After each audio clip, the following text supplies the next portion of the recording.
right now. Yes.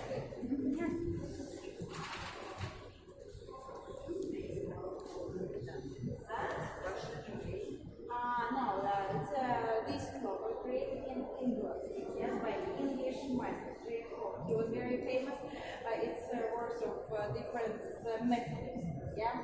And it was, remember, present from Prince Potemkin the Great. And this clock came here not as one big glass box, yes.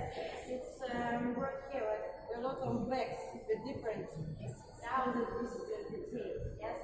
And the Russian master, very famous master, Kulibin, he saw this groups, bands, yes, and he said, okay, I can do it.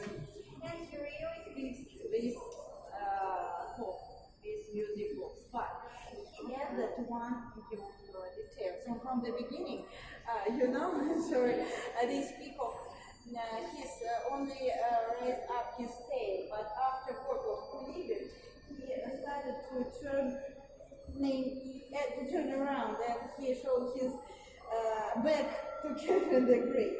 Yes, so Catherine the Great, she has very good sense of humor. She didn't kill Kulibin, unfortunately.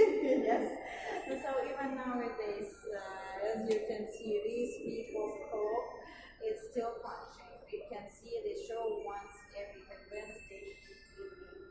And believe me, a lot of people are coming.